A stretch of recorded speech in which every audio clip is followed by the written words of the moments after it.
સાબુદાણા, સિંગદાણા, બટાકા, લીલા મરચાં ને ચીલી કટરમાં કટ કરી લેવા. સાબુદાણા, બટાકા અને સિંગદાણાને ત્રણે ભેગા કરી એની અંદર સિંધો મીઠું નાખવું,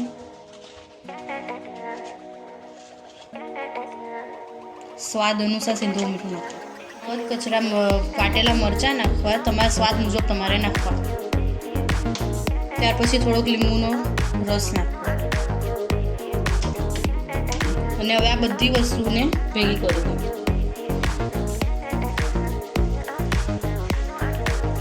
આવી રીતે બરોબર મિક્સ કરવી જેથી તળતી વખતે ફાટી નહીં જાય.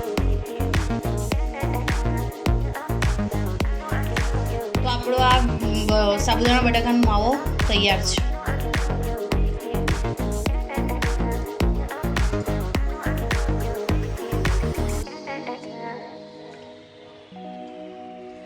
તેલવાળો હાથ કરી આવી રીતે ગોલે ચપટું એને શેપ આપી દેવો. તમને જે શેપ ગમતો હોય તે આપી શકો છો. એક પેનમાં તેલ મૂકીને બરાબર ગરમ કરવું. ત્યારબાદ એમાં એક ટિક્કી લઈને તળવી. પહેલાં ગેસ થોડો ફાસ્ટ રાખવો, ત્યાર પછી ગેસને ધીરો કરવો. એક સાઈડથી આપણે તળાઈ ગયા છે. હવે એને ધીરે ધીરે ટર્ન કરવા અને ગોલ્ડન કલર આવવો જોઈએ. બહુ આપણે બ્રાઉન નથી કરવાનો, તો ક્રિસ્પી રહેશે.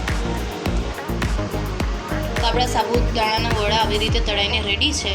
આને તમે દહીં સાથે ગ્રીન ચટણી ખાતા હોવ તો એની સાથે પણ તમે સર્વ કરી શકો છો.